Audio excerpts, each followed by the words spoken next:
Ibrahim ben Hadam avait la réputation de soigner les cœurs des maux qui les affectent.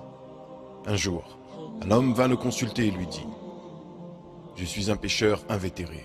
Dis-moi quelque chose qui me dissuade de continuer dans cette mauvaise voie. » Ibrahim lui dit « Rappelle-toi 5 choses avant de commettre un péché et tu finiras par te repentir par la volonté d'Allah subhanahu wa ta'ala. »« Lesquelles, ô Ibrahim ?» demanda l'homme avec impatience. « Si tu veux désobéir à Allah subhanahu wa ta'ala, alors ne mange rien de la subsistance qu'il t'accorde. »« Comment dis-tu cela alors que toute subsistance vient d'Allah ?» demanda l'homme avec étonnement. Ibrahim lui dit « Si tu sais cela, alors comment oses-tu manger de sa subsistance en lui désobéissant en même temps? Tu as raison, Ibrahim. Dis-moi la deuxième. Si tu veux désobéir à Allah, alors n'habite pas un pays qui lui appartient. » L'homme s'étonna encore plus et dit « Comment peux-tu dire une chose pareille alors que la terre entière appartient à Allah?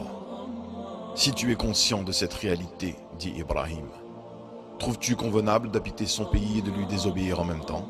Non, pas du tout, répondit l'homme. Dis-moi la troisième. Si tu veux désobéir à Allah, alors cherche un endroit où Allah ne te voit pas et commets-y le péché. L'homme lui répondit, comment dis-tu une chose pareille alors qu'Allah connaît les secrets les plus profonds?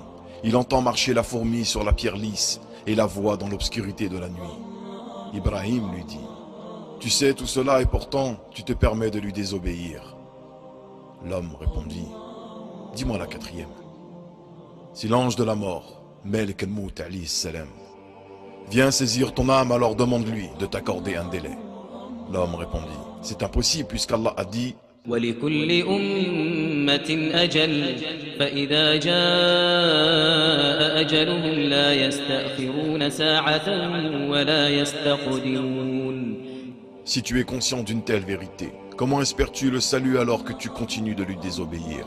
L'homme répondit, c'est vrai ce que tu dis. Dis-moi la cinquième. Si les anges chargés du châtiment des damnés viennent à toi pour t'emmener en enfer, alors ne va pas avec eux. À peine a-t-il entendu ces paroles que l'homme s'écria en pleurant.